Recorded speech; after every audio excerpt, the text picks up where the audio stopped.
Saudara-saudariku yang terkasih, Shalom. Salam sehat.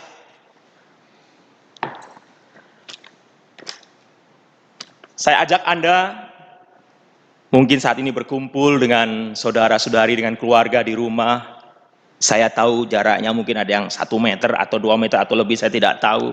Tapi saat ini saya tahu Anda berkumpul dengan saudara-saudari Anda. Ikuti saya untuk memberikan peneguhan, kekuatan, penghiburan untuk saudara-saudari Anda. Katakan, salam sehat, Tuhan mengasihimu. Salam sehat, Tuhan mengasihimu. Saudara-saudara yang terkasih di dalam Kristus, kita memasuki pekan terakhir. Pekan kelima, minggu depan kita sudah memasuki pekan suci. Bacaan kitab suci semakin meneguhkan kita bahwa Tuhan sangat peduli dengan kita. Nabi Yeskiel dalam bacaan pertama mengatakan tentang kepedulian Allah. Aku akan mencurahkan rohku kepadamu dan kamu akan hidup kembali. Aku akan mencurahkan rohku kepadamu dan kamu akan hidup kembali. Itu dikatakan Nabi Yeskiel. Di dalam bacaan pertama tadi kita mendengar itu. Sedangkan Rasul Paulus dalam bacaan kedua kepada umat di Roma mengatakan, Roh Allah yang membangkitkan Yesus dari alam maut tinggal dalam dirimu. Wow. Dua bacaan luar biasa dari Yeskiel dan surat Paulus kepada umat di Roma. Dua bacaan luar biasa yang ditujukan kepada kita dalam situasi yang luar biasa. Situasi bagaimana? Situasi saat ini yang mencekam, terutama untuk di berbagai daerah, sangat-sangat mencekam. Ada kekhawatiran, ada ketakutan, ada keputusasaan, ada kecemasan. Saudara-saudariku yang terkasih, kita semua mengalaminya. Bahkan kurban sudah semakin banyak, saudara-saudara. Kurban semakin banyak. Kita semua ikut sedih, ikut berprihatin.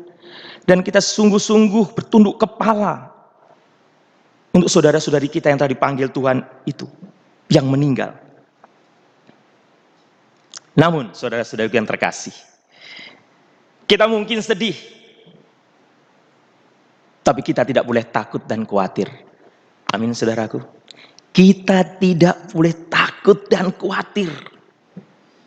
Karena kita dikuatkan dalam bacaan Injil, kita mendengar, saudara-saudari, kita mendengar bagaimana Yesus membangkitkan Lazarus yang telah 4 hari terbaring di dalam kubur. Ini pertanyaannya, Anda percaya atau tidak? Anda percaya atau tidak? Dan yang menarik dari bacaan Injil, saudara-saudari yang terkasih, yang menarik dari bacaan Injil adalah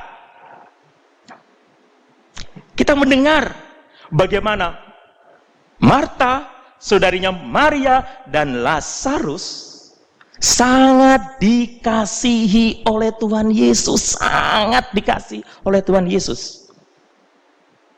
Dan pada waktu Lazarus sakit, Marta dan Maria memberi kabar kepada Tuhan Yesus.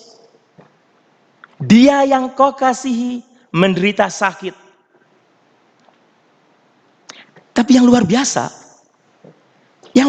saudara-saudara yang terkasih, Tuhan tidak segera langsung datang ke tempat Lazarus untuk menyembuhkan. Tidak, malah tinggal dulu 2 hari. Wow, itu apa maksudnya?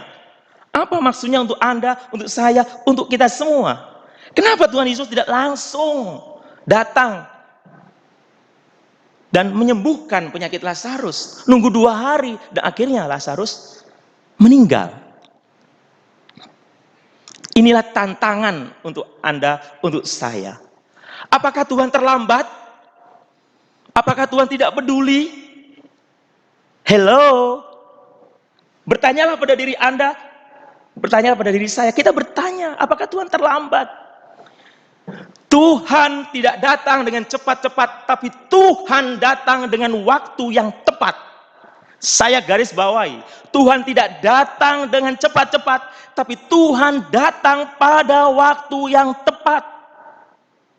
Ini yang harus Anda tanamkan kepada keluarga Anda, teman Anda, sahabat Anda, bahkan di tengah situasi yang seperti ini, yang mencekam, yang tidak menentu, saudara-saudariku yang terkasih.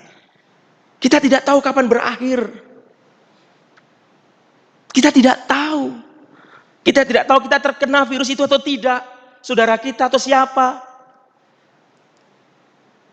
Tapi, saudara-saudariku, tapi yang saya mau tekankan di sini adalah tetaplah percaya. Kita tidak mengerti banyak perkara dalam hidup ini. Kita tidak mengerti, saudara-saudariku yang terkasih. Kita tidak mengerti banyak perkara. Tapi yang harus Anda mengerti satu perkara saja.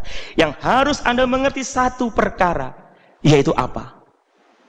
Tuhan mengerti dan sayang kepada Anda. Itu cukup. Lakukan yang Anda mengerti.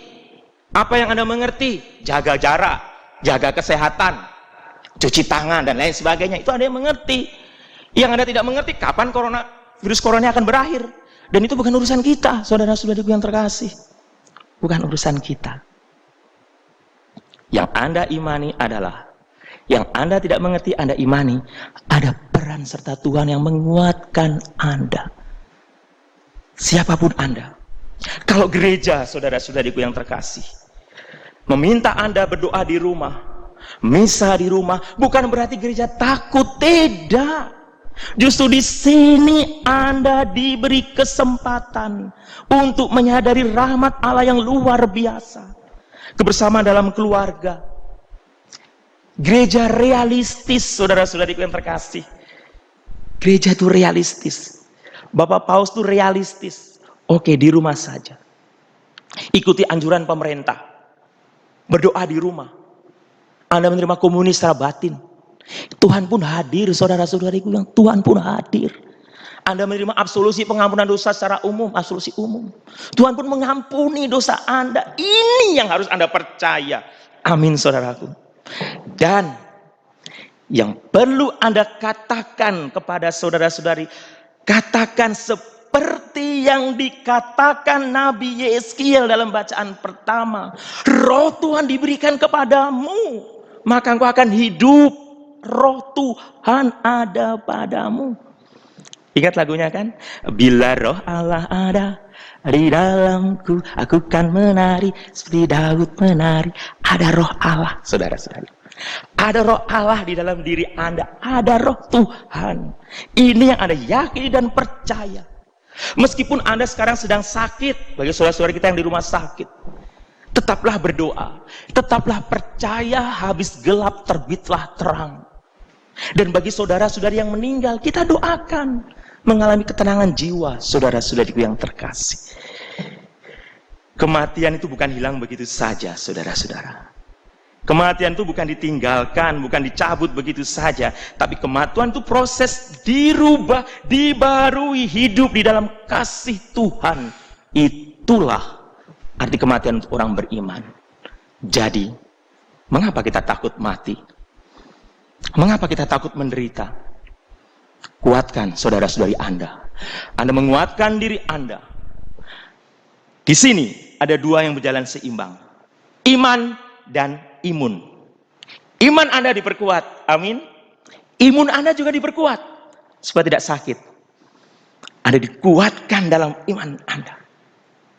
Kuatkan. Katakan kepada saudara-saudarinya, keluarga Anda, bahwa Anda tidak sendiri. Anda tidak sendiri. Saya suka lagunya dari Michael Jackson itu. That you are not alone, for I am here with you. Though you're far away, I am here to stay. You are not alone, I am here with you. Though we be far apart, you always in my heart. You always in my heart. You are not alone. Katakan saudara-saudariku yang terkasih, katakan kepada orang-orang yang Anda kasihi, teman-teman Anda tidak sendiri. Pertama-tama ada Tuhan, ada Tuhan. Hibur mereka yang sekarang ketakutan, cemas. Katakan dengan kekuatan Anda, mungkin dengan air mata Anda. Kalau Anda menyebarkan di WhatsApp, di WA atau email atau apa, jangan sebarkan berita buruk, berita ketakutan, tapi berita penghiburan, berita kekuatan. Matikan, berhenti di Anda berita-berita ketakutan, sampaikan berita-berita sukacita, kegembiraan, penghiburan, saudara-saudara. Jangan biarkan setan bersukacita, Anda bimbang dan takut. Kalau Anda bimbang dan takut, Anda tidak percaya, seperti yang dikatakan Rasul Paulus dan Nabi Yeskiel bahwa ada roh Tuhan dalam diri kita, setan menang, saudara-saudara. Jangan biarkan setan menang, amin. Jangan biarkan setan menang. Kalau Anda bimbang, Anda ragu, Anda tidak percaya, setan menang. Jangan biarkan setan menang. Tetaplah percaya. Di tengah kesulitan hidup, di tengah badai hidup, di tengah kegalauan yang tidak menentu, percayalah, roh Tuhan ada padamu. Roh Tuhan menguatkan Anda. Yesus 2000 tahun yang lalu membangkitkan Lazarus, Yesus pula akan membangkitkan dan menolong kita. Inilah iman. Inilah iman. Dan katakan kepada saudara-saudara di kanan kiri Anda, lewat handphone Anda, lewat medsos yang Anda geluti mungkin tiap hari, katakan, you are not alone. Anda tidak sendiri. Ada Tuhan, ada kalian ini, ada kita semua. Bahu-membahu, saling menguatkan, saudara-saudari. Inilah tantangannya, bahu-membahu, saling menguatkan, saling meneguhkan, saling berdoa bersama, sehati, seiman. Inilah kekuatan gereja. Sehati, seiman.